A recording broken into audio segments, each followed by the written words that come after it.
सुप्रभात मेरे प्यारे विद्यार्थियों।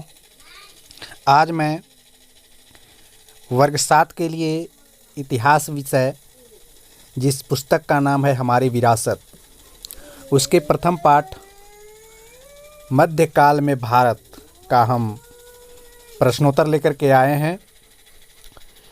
इस वीडियो में हम मध्यकाल में भारत पाठ के सभी प्रश्नोत्तर सरल भाषा में बताने जा रहे हैं। इससे पहले आप सभी से निवेदन है कि अभ्यास प्रश्न की समझ बनाने के लिए इस वीडियो को अंत तक देखें और कॉपी कलम अपने पास ज़रूर रखें। तो चलिए जानते हैं इस पाठ के सभी प्रश्नोत्तर। रिक्त स्थानों की पूर्ति करें। यहाँ पर खाली स्थान को भरना है। तो क में है अल इद्रीसी एक खाली जगह था। अल इद्रीसी क्या था? तो अल इद्रीसी एक भूगोलवेत्ता था। क्वेश्चन नंबर ख, भारत का मध्यकालीन इतिहास खाली जगह वर्षों के दौरान हुए परिवर्तनों का अध्ययन है। भारत का मध्यकालीन इतिहास कितने वर्षों के दौरान हुए परिवर्तनों का अध्ययन है? तो 1000। तो क्या यहाँ भरेंगे? 1000। अगला क्वेश्चन है ग, नक्शा या मानचित्र बनाने वाला व्यक्ति खाली जगह कहलाता है। तो नक्शा या मानचित्र बनाने वाले व्यक्ति को क्या कहते हैं? तो कहते हैं मानचित्रकार। इसलिए यहाँ पर क्या रहेगा? मानचित्रकार। अगला क्वेश्चन है, अरबों की सिंध विजय की जानकारी खाली जगह नामक पुस्तकों से मिलती है। तो चचनामा नामक पुस्तक से अरबों की सिंध विजय की जानकारी हमें प्राप्त होती है। अब देखते हैं नेक्स्ट क्वेश्चन, इतिहास की जानकारी के लिए किसी क्षेत्र विशेष के खाली जगह को जानना जरूरी है। तो इतिहास की जानकारी के लिए किसी क्षेत्र विशेष के कौन चीज़ की जानकारी रखना जरूरी है? तो वह है भौगोलिक परिस्थितियाँ। अब देखते हैं नेक्स्ट क्वेश्चन, सही मिलान कीजिए। क्या करना है यहाँ पे? सही मिलान करना है। एक तरफ है पुस्तक का नाम और दूसरी तरफ लेखक का नाम। तो पुस्तक के जो नाम है उसके लेखक के नाम के साथ मैच करना है, मिलान करना है।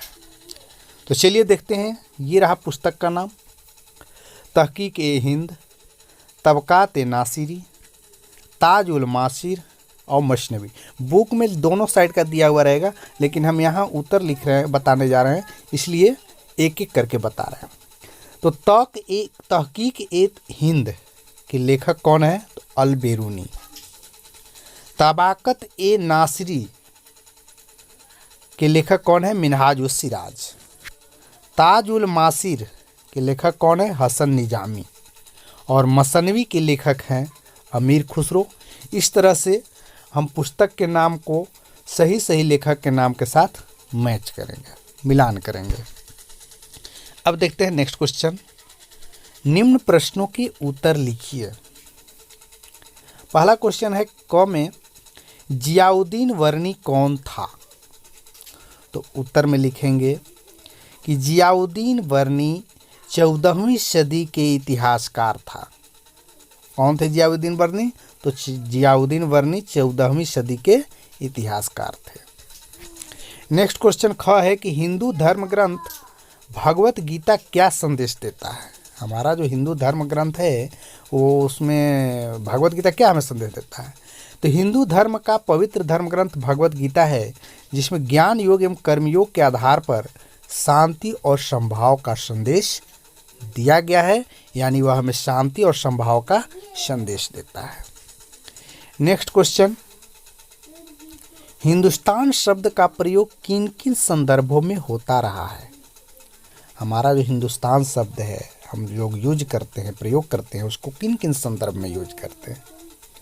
तो उत्तर लिखेंगे कि 13वीं सदी में फारसी इतिहासकार मिन्हास ए सिराज ने हिंदुस्तान शब्द का प्रयोग केवल पंजाब, हरियाणा और गंगा यमुना के बीच में स्थित क्षेत्रों के लिए किया था। 16वीं सदी में बाबर ने महाद्वीप के भूगोल, पशु पक्षी एवं यहाँ के लोगों के रहन सहन का वर्णन करने के लिए किया था, जबकि आज हम हिंदुस्तान शब्द का प्रयोग भारत के लिए करते हैं। आज हम हिंदुस्तान शब्द का प्रयोग किसके लिए करते हैं? तो भारत के लिए करते हैं। अब देखते हैं अगला क्वेश्चन। मध्यकाल में कृषि में किस नई तकनीक का इस्तेमाल किया जाने लगा?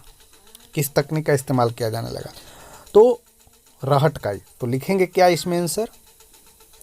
तो मध्यकाल में कृषि के क्षेत्र में नई तकनीक के रूप में सिंचाई के लिए, याद रखिएगा, सिंचाई के लिए रहट का प्रयोग होने लगा।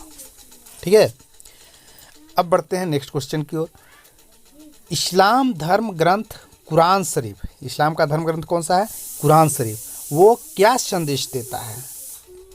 तो उत्तर में लिखेंगे कि कुरान शरीफ एक ईश्वर की सत्ता को स्वीकार करता है तथा प्रेम, करुणा तथा उदारता में विश्वास करता है।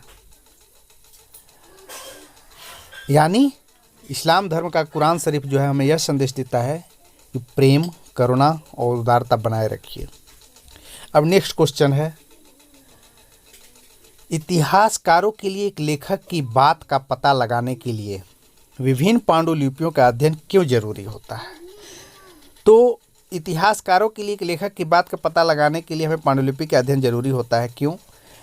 क्योंकि छापखाने के अभाव में पहले पांडुलिपि की प्रतिलिपि कौन लिखते थे? तो लिपिक लिखते थे और नकल नवीश हाथ से बनाते थे। हाथ से लिखा जाता था पहले, छापखाना नहीं था। ऐसा करते समय लिपिक कुछ शब्दों अथवा वाक्य में फेर बदल भी कर देते थे। कालांतर में इन प्रतिलिपियों की भी प्रतिलिपियाँ बनाई जाती थी, क्योंकि ये गलती हो गया तो दूसरा का सही करना है, जिस कारण एक मूल ग्रंथ की कई प्रतिलिपियों में काफ़ी अंतर आ जाता था।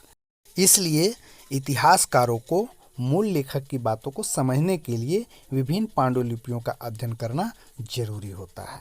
ठीक है, अब देखते हैं नेक्स्ट क्वेश्चन। जब छापखाने नहीं होते थे तब पुस्तकें कैसे तैयार होती थी? पहले छापखाना होता नहीं था तो पुस्तक कैसे बनता था? तो इसका उत्तर लिखेंगे कि पहले जब छापखाने नहीं हुआ करते थे तब पुस्तकों के लेखन का कार्य पांडुलिपियों में तैयार किया जाता था। पांडुलिपियों की प्रतिकृति को कौन तैयार करता था? तो पांडुलिपियों की प्रतिकृति को लिपिक या नकलनवीश हाथ से बनाया करते थे, यानी हाथ से वे बनाते थे। ठीक है, अब बढ़ते हैं नेक्स्ट क्वेश्चन की ओर। क्वेश्चन है, मध्यकालीन इतिहास की विभिन्न स्रोतों में आप किस स्रोत को ज़्यादा महत्वपूर्ण मानते हैं? मध्यकालीन इतिहास के विभिन्न स्रोत हैं, उसमें आप कौन सी स्रोत को ज़्यादा महत्वपूर्ण मानते हैं? तो उत्तर लिखेंगे, मध्यकालीन इतिहास के विभिन्न स्रोतों में हम पुरातात्विक स्रोत को अधिक महत्वपूर्ण मानते हैं, क्योंकि इसके अंतर्गत सिक्के तथा भवन निर्माण कला आते हैं, जिनके अवशेष वर्तमान समय में भी मिलता है, जिससे शासकों के साम्राज्य की आर्थिक स्थिति का पता लगाना काफ़ी आसान और सहज होता है। तो मेरे प्रिय विद्यार्थियों, उम्मीद है आप इस वीडियो को पूरे अंत तक मन से देखे होंगे। इसके लिए आप सभी को धन्यवाद। और अंत में आप लोगों से एक निवेदन है कि वीडियो को लाइक कीजिए और चैनल को सब्सक्राइब कीजिए, ताकि हमारा जो भी वीडियो है वो आपको सबसे पहले मिल सकें।